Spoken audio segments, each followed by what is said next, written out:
Good morning, class. Good morning, Miss Sheena. I am Erica Benalla from BSED English Major 3B1 Group 1, and together with my group mates, Miss Donna Alinain, Miss Pamela Alemania, Miss Sheila May Apilan, Mr. Markley Barro, Miss Jana Cristel Bautista, and Miss Janelle Bibay, we are going to discuss the topic Evaluating Educational Technology. Good morning. My name is Donna Alanain, and I'll be the one to discuss the second part of our assigned topic. My part would be about the evaluation process. So, in the introduction, we were able to give you an insight what an evaluation is. So, basically, it's an assessment, same thing with an assessment, which is done to gauge the students' learning about the topic that has been discussed in the classroom, or if it's an online setup as well. So, for this one, we will be giving you an information about evaluation, whether this would be a face-to-face setup or the online setup, and of course with the use of technology. So this one we will be discussing three different phases of evaluation. First one would be before instruction begins.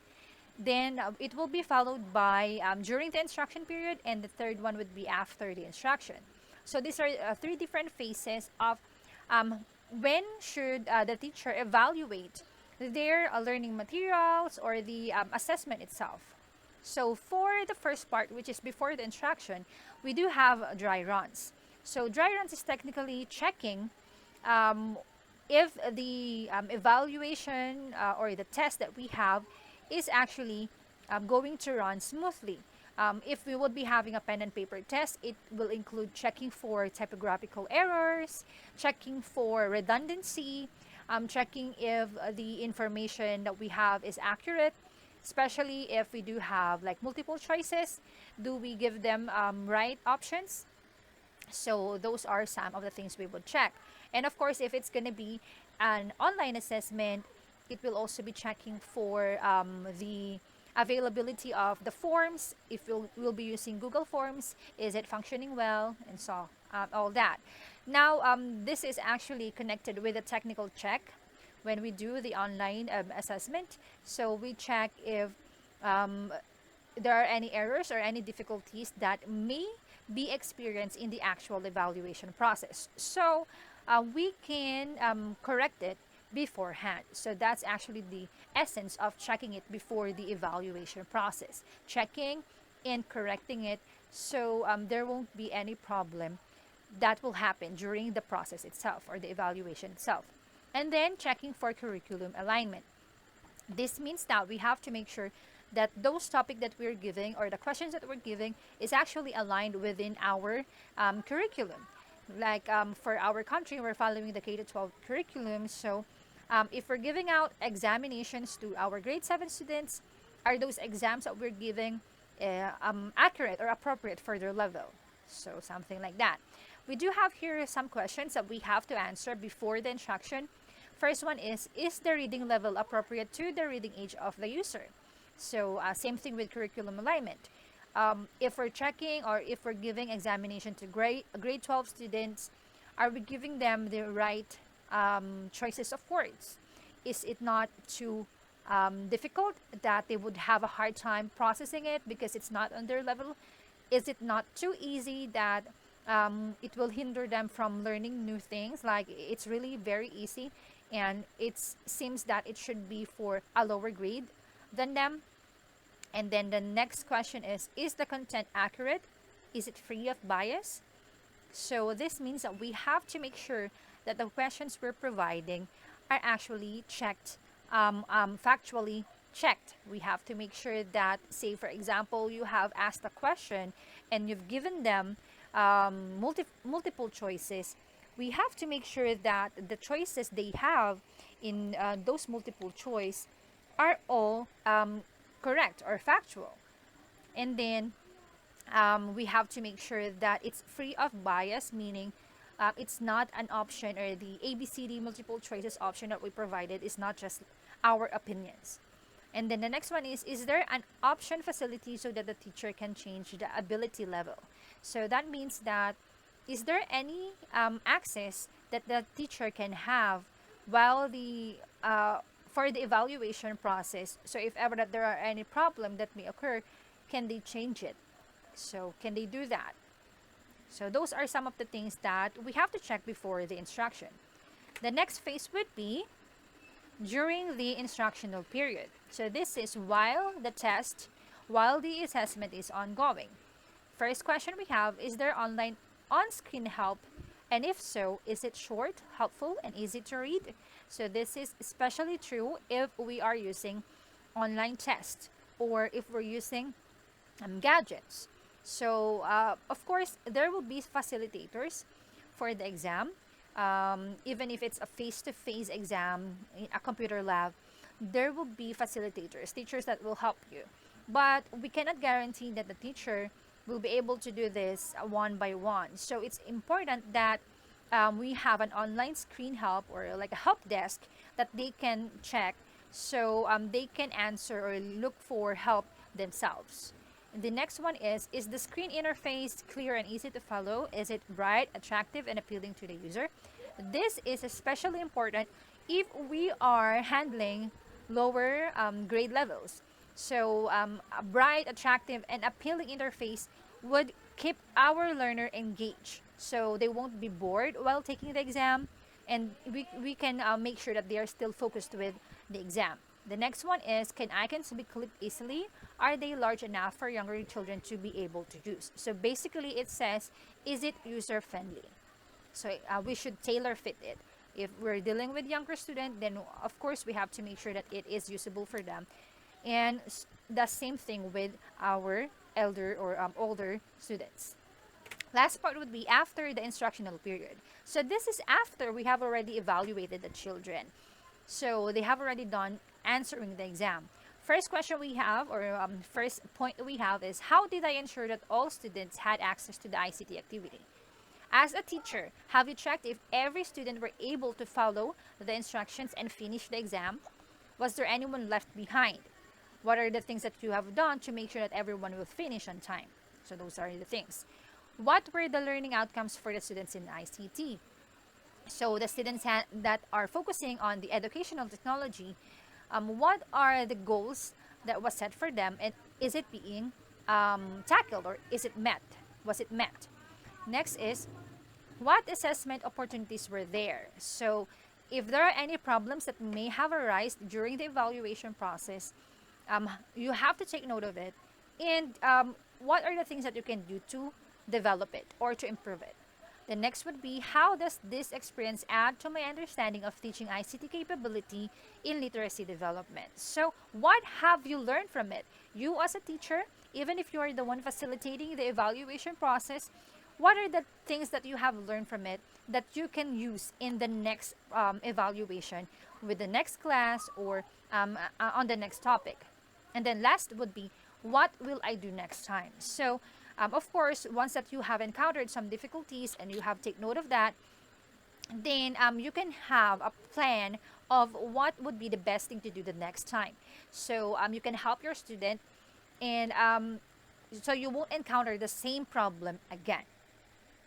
Okay, so for the next topic I have here, what is appropriate? So what are the appropriate tools when it comes to technology when we are giving evaluations to our students? So first we have motivational. So the equipments, the tools, the educational instructional materials that we have should be motivational. It should encourage our students to participate and to engage in the learning process or the assessment process. It should promote learning, so it promotes learning. Of course, it should not be destructive. It should not be destructive, meaning that though it is very modern, though it is promoting technology, it should not act as a barrier that would hinder them from learning, but should be something that would promote learning. The next one would be addresses curriculum standard.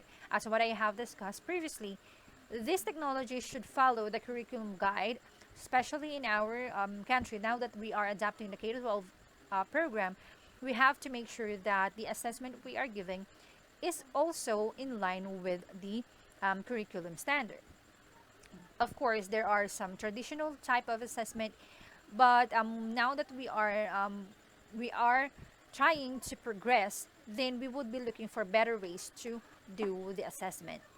Then the next one would be leveled according to student ability. So also I have discussed this. If you're teaching the grade 8 students, the level of evaluation should be based on their ability as well, or the grade level. The next one would be relates to learning objectives. So of course, when we have some topic that we have to discuss, we will be setting objectives, and the assessment that we will be making should also be um, guided by the objectives we have set in teaching. So the teaching objectives and the evaluation objectives should be inclined. So it should be connected to make sure that we are targeting the same objectives. So good afternoon, everyone. I am Shalame Pilan, and I was assigned to report the third topic, which is the sources of information. So moving on.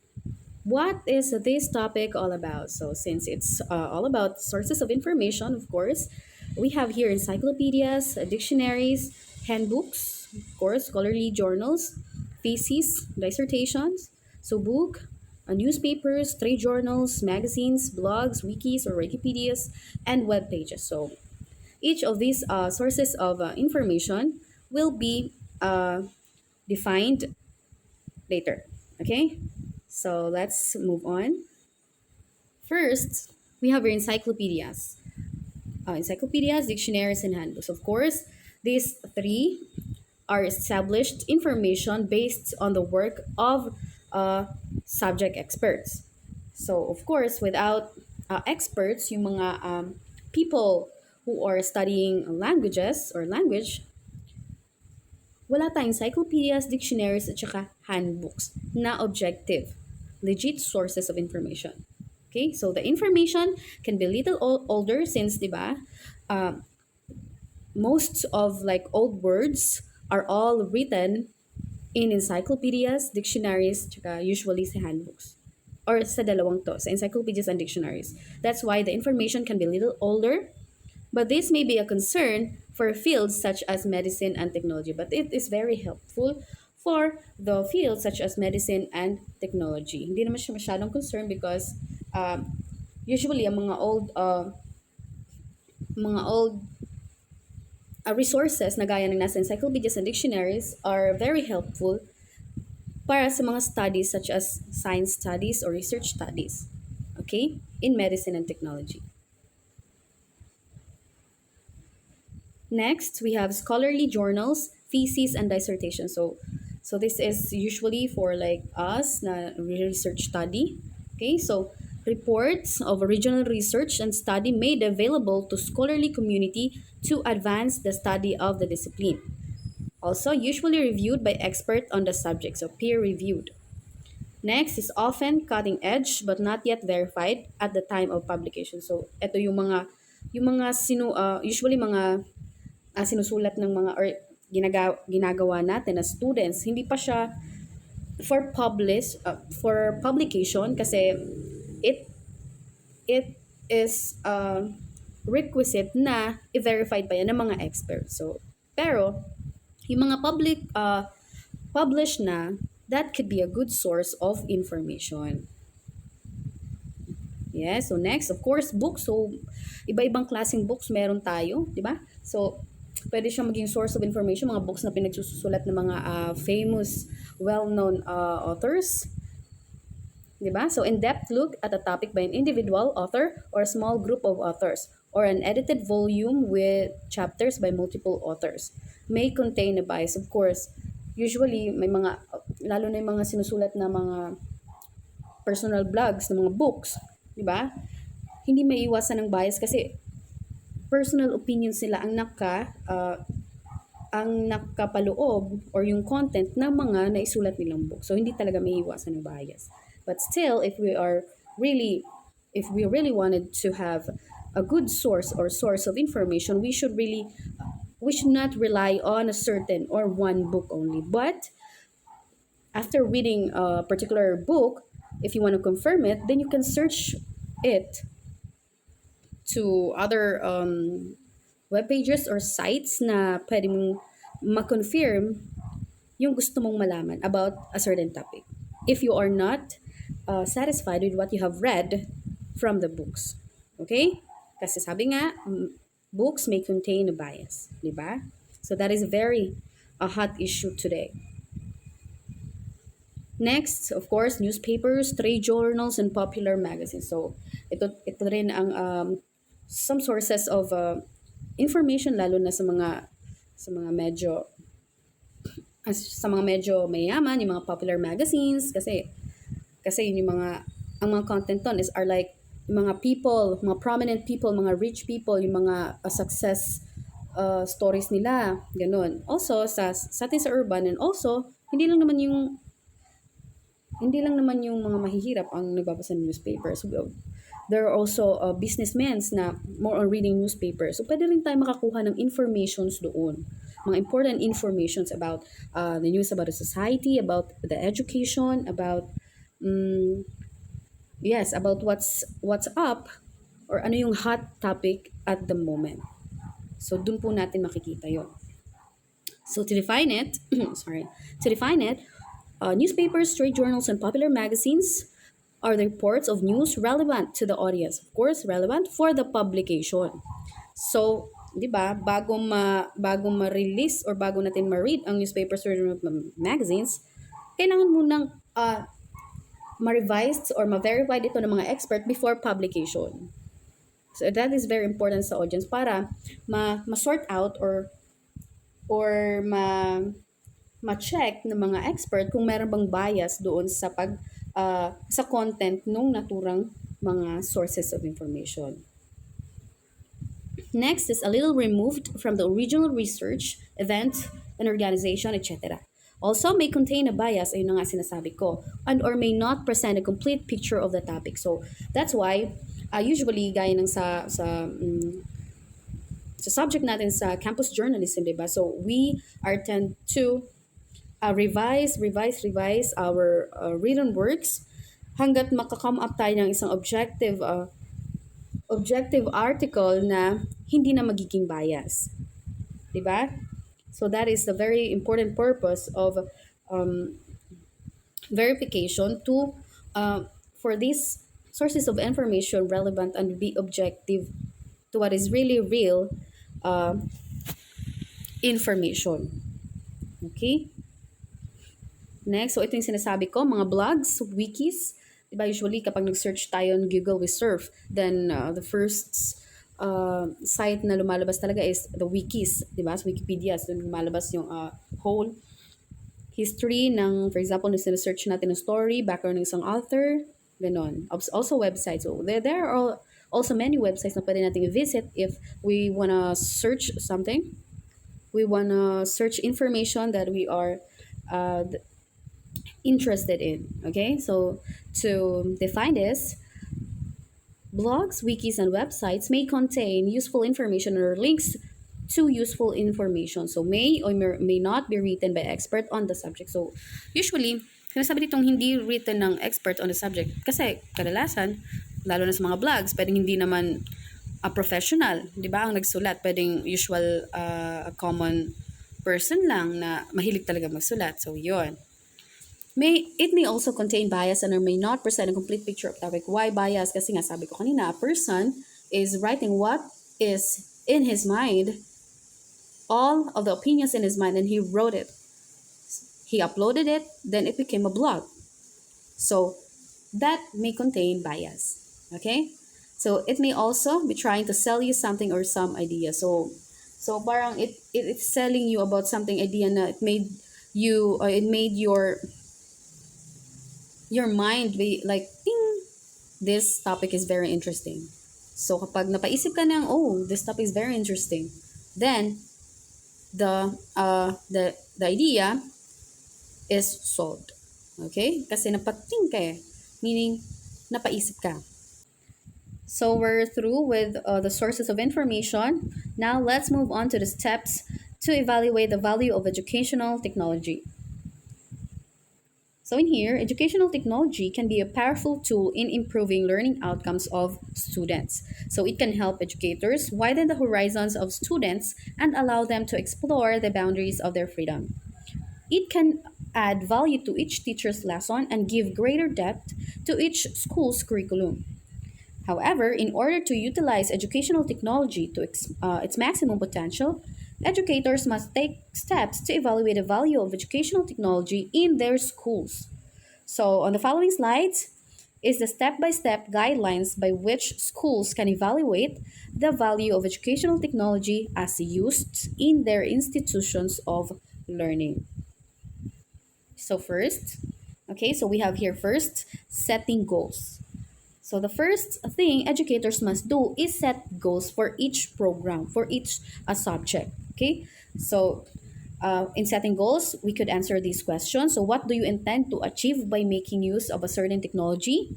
Do you plan to increase the literacy rates of your students, or are you aiming for greater interclass participation? Are you making use of this technology to reach a wider number of students, or are you aiming for a specific target approach to groups of students? Okay, so we can use these questions as we are setting goals. Then, once you decide what your goal as an educator, you may begin to formulate the specific targets by which you will measure the effectiveness of the technology being implemented. So you developed and identify metrics which will be pertinent in evaluating the effectiveness of certain technologies. So you set a number of criteria. Di ba? Pumasok na naman si criteria. Of course, criteria, mga rubrics, ganun, na pwede mong gawing guide, standards, by which you will grade the performance of your students. Yun ang criteria and rubrics are, as we were learning in our other subjects, those are the things na pwede natin gamitin as we wanna grade the performance of our students. Okay, so that is setting goals. Now, let's move on to the second one. Prepare to contrast information from before and after the use of technology. So, you must have a baseline by which you can compare your results. Establishing a baseline from which you can gauge whether there was improvement or wala, or not is important. So, the baseline can be a mean, average, or specific number. It all depends on the type of data you will be comparing. So if the data is more subjective than objective, find a way to make the data objective. Okay? So for example, if you are trying to compare students' behavior before and after, mas mabuti na or it must be better to target observable and quantifiable students' behavior, such as number of times they miss school or numbers of organization they have joined. Okay? Next, we have here collect and analyze the data. So once you've set your goals and develop your rubrics or the criteria, you must begin collecting data for future analysis. So it is important that you try to be as empirical in your data or data collection as possible. Use surveys, test questions, students' grades, and classroom observation to build up your case. So meticulous data collection and reporting is important for you, especially for us as a teacher. Kasi yung mga data na nakokollect natin from our students are very important in case of emergency in the future. Okay? So you cannot proceed with an accurate analysis if your data is incomplete or incorrect, if your data. Set a time limit for your data collection. Then once the time limit is up, collect all data and start analyzing. Data analysis must include not only the interpretation of numerical factors but also the interpretation of behavioral factors. So it must present all data collected and observed in numerical form to allow for scoring. Yun. Yun po si collect and analyze data. Next, we have here using rubrics give a score for each goal you set. So yun na nga, after completing data analysis, so done na, give a score for each goal set using the rubrics you developed. So was there a 90% success rate using the certain technology in achieving this goal? So na-reach ba yung sinet mo na goals? Did more students obtain higher grades as a result? If your goal was to increase the number of graduates from your school in passing board exams, were you able to achieve it? If your goal involved changing behaviors, how successful were you when compared to the baseline you recorded from before an implementation of the technology? Yun. So dito na papasok yun. Gamit ang rubrics na ginawa mo, magbibigay ka na ng scores for each goal. Di ba ang first step natin is set goal.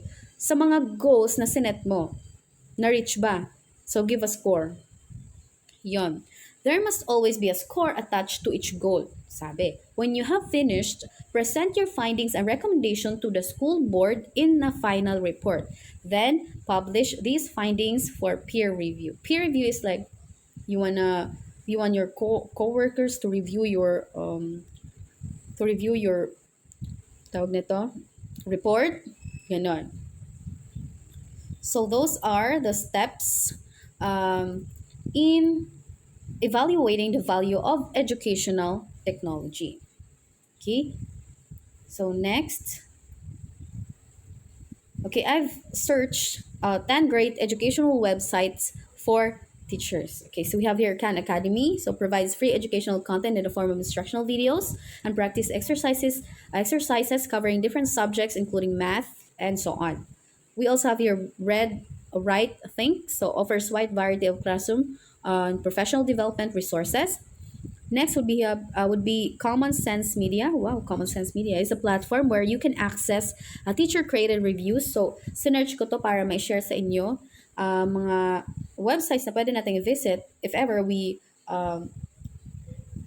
will be magiging teachers na tayo. So, pwede natin itong i-visit. Okay? So, next, we have game-based informative. So, dito pumasok si Kahoot. Si Booklet, hindi masyadong familiar. Quizlet, medj familiar. Pero si Kahoot, we've experienced that and we're good at it. So, yun. Isa siyang game-based formative assessment tool. Others, we have Smithsonian Learning Lab, OER Commons, and Discovery Education. TED-Ed, Wakilet, Simbalu, Edu. Good day, everyone. I am Crizel Jana Bautista, and we are now done with the sources of information and evaluating educational technologies. Now let's proceed to the departments of education and professional educational organizations. We have the education technology. Education technologies are software, websites, apps, etc., used by teachers, staff, and learners that aid and enhance education. These technologies are chosen and overseen by the curriculum department. So we have the Department of Education or DepEd and Commission of Higher Education or CHED here in the Philippines. So what is Department of Education? Department of Education or DepEd is responsible for the formulation, implementation, and coordination of policies, plans, programs, and projects in the areas of formal and non-formal basic education. So we have the following agencies that are attached with the DepEd. We have the Bureau of Elementary Education, Secondary Education, Alternative Learning Systems. We have the National Education Testing Center. We have Health and Nutrition Center, National Educators Academy of the Philippines, Educational Development Projects, Technical Vocational Educational Task Force. We also have Early Childhood Care and Development Council, National Book Development Board, National Council for Children's Television, National Museum, and Philippine High School for the Arts. So for what is Commission of Higher Education? So higher Commission of Higher Education is the Philippine government's agency in charge with promoting relevant and quality higher education, ensuring access to quality higher education, and guaranteeing and protecting academic freedom for continuing intellectual growth, advancement of learning and research, development of responsible and effective leadership, education of high-level professionals, and enrichment of historical and cultural heritage. So the Commission of Higher Education or CHED is the key agency mandated to promote quality higher education and to ensure accessibility to those who may not be able to afford it. So CHED ensures that the country's human capital stays competitive by upholding academic freedom and fostering intellectual growth. So some districts and and state departments of education provide lists of software and websites that have been recommended and evaluated by educators. So we have here the Open Educational Resources, or OER. So OER is an innovative pathway to connect to connect the disconnected schools, with its prime role to support the requirements of the K-12 curriculum. It focuses on the ICT assisted teaching and ICT assisted learning, whereas the customization of localized materials is made possible to deliver quality, accessible, relevant, and liberating education for all, even for schools without strong internet facilities. So, nag-provide ang CHED ng some of the links of our OER. We have the networks that upou.edu.ph. So it is under this link is the repository of open educational resources, or EORs, developed by the UP Open University. These OERs also include video materials and study guides developed for business analytic major, track of IT education and business management programs, as well as the service management program based on relevant PSGs issued by CHED. We also have tvup.ph. It is an internet television or webcast network operated by the University of the Philippines also, which delivers free content, OER, for information and educational purpose. So the OERs covers a wide range of topics that can be used by both teachers and students and other individuals interested to learn about the subject area. We also have the oercommons.org. So it is a public digital library of open educational resources.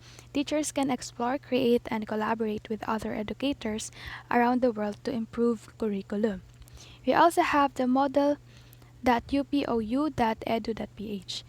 So the official learning platform for the massive open online courses, or MOOCs, offered by the UP Open University. So the MOOCs include the free online courses for university administrators, teachers, so they can do technology enhanced or technology enabled teaching, and technical staff who can provide support for the online component of the remote teaching. We also have the cmooc.cmeo.org. This platform contains the Global Digital Literacy course.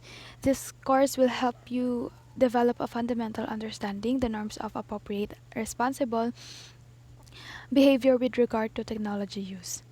So the modules will help you learn the essential skills to begin computing with confidence, be more productive at home and at work, stay safe online, use technology to complement your lifestyle, and consider careers where you can put your skills to work.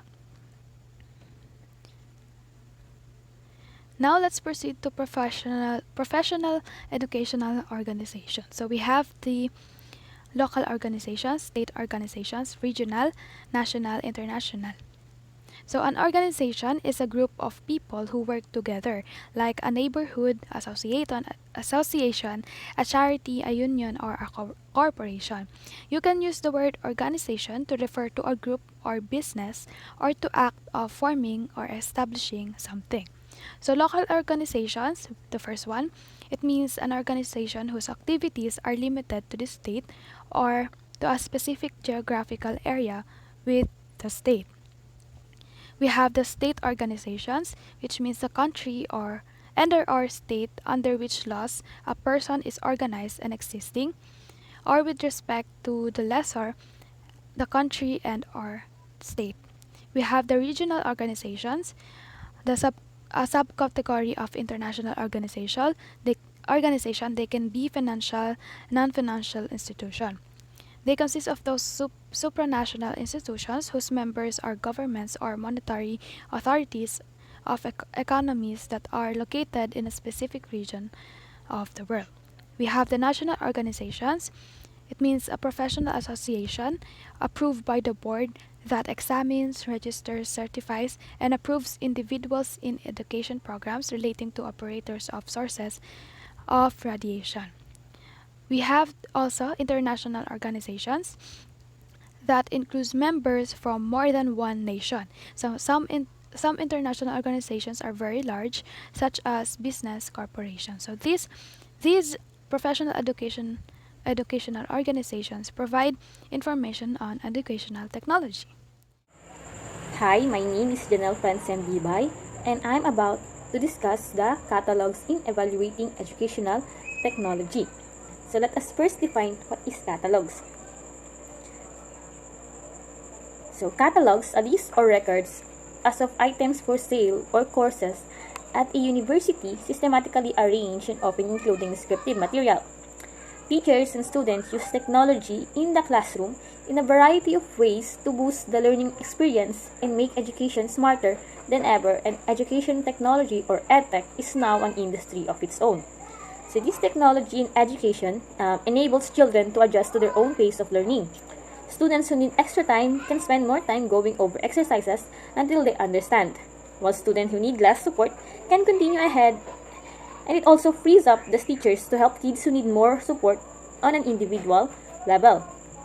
So, many catalogs provide lists of hardware and software appropriate for use in the classroom. So, many companies will also include standard and objective associated with their product. So, catalogs in educational technology includes numerous types of media that delivers text, audio, images, animation, and streaming video, and includes technology application as well as local internet and web-based learning. So here are some of the most used EdTech or educational technology tools to support students and teachers. And it includes video conferencing cameras, video meeting apps, learning management platforms, gaming apps, digital whiteboards, communication boards, discussion tools, laptops, tablets and projectors, communication apps, research platforms, presentation and design software. So these educational tools provide features that streamline collection, grading, and feedback for traditional paper-closed homework, while other tools have helped expand beyond traditional homework by opening up more submission options. Hi, I'm Maria Riza Pamela P. Alemania, and this is topic number 6, the published evaluations and conferences. Teachers also need to evaluate software before attempting to integrate it in the curriculum. It is always important to evaluate software for content and age appropriateness. This follows with the idea of not letting the technology drive the curriculum, but letting your curriculum and learning objectives drive the technology. Evaluation of educational technology is important before, during, and after instruction takes place.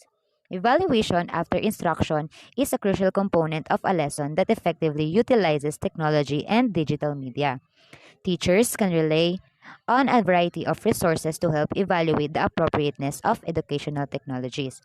Um, there are many different organizations that provide educators with information on educational technology, and they are the departments of education, professional organizations, education groups, software developers, educational publications, and educational journals. So, my next topic is the conferences. Technology conference, it is an international educational activity for academics, teachers, and educators. This conference is now a well-known as an educational event. Each year, national and state organizations host conferences providing information and resources for educators on a variety of technological products. So, yun lang po. Thank you. My name is Markley Barr and I am here to discuss about recommendations of colleagues. So before anything else, let me define first what is recommendations and what is colleagues. So when we say recommendations, this is the action of recommending something or someone. And when we say colleagues, a person with whom one works in a profession or business. So let's proceed. Never underestimate the advice given to you by an experienced colleague. Fellow educators can offer advice on a variety of software and sites to incorporate into their instructions.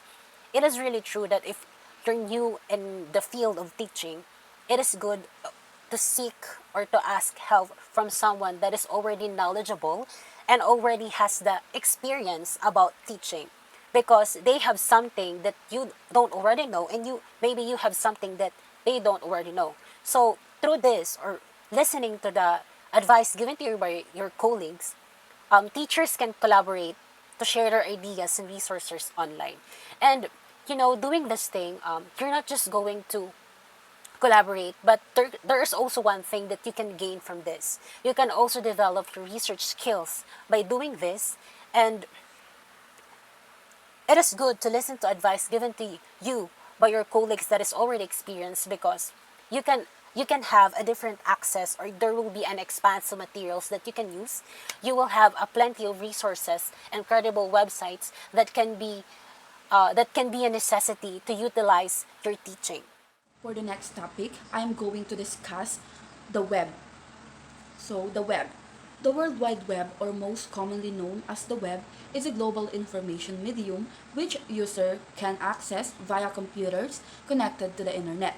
The web is the most comprehensive resource to help you evaluate educational technology. So when we say the World Wide Web, or the WWW, it is the pages you see when you are at a device and you are online. But the internet is the network of connected computers that the web works on, as well as what emails and files travels across. So, sa madaling salita, ang web, or most commonly known as World Wide Web, is a series or a compilation of pages, but the internet is different from the web. So when we say internet, it is the connection that we use to connect to the web. So proceed to the next slides. So we have the types of web. So the first types of web is the website. So a website is a collection of web pages and related content that is identified by a common domain name and published on at least one web server. Examples of notable websites are Google, Facebook, Amazon, and Wikipedia. So when we say websites, one of the best example of websites are Google Chrome. So on a Google Chrome, we can open a several pages, which is several websites, like websites of Facebook, Google, Twitter, and other social media platforms. The second types of web is the mailing list. So a mailing list is a collection of names and addresses used by an individual or an organization to send material to multiple recipients. So when we say mailing list, so ito yung listahan ng iba't ibang email addresses na pag ginamit natin is yung isang message na i-indicate natin ay masisend siya sa multiple receiver. So the third types of web is the forums. An internet forum or message board is an online discussion site where people can hold conversations in the form of posted messages. So dito naman sa forums is itong klase ng internet forum kung saan makakakaroon tayo ng mga kausap or ng mga ka-chats sa pamamagitan ng pagpo-post ng mga messages. The fourth types of web is the news group. So when we say news group, it is internet-based discussion group similar to bulletin board system or BBS, where people post messages concerning whatever topic around which the group is organized. So ang news group is parang katulad lang siya ng nauna na pwede tayong mag-post ng kahit anong messages, at doon sa post na yon is magre-reply yung mga nandoon sa conversation or sa group. So the next type is the discussion groups.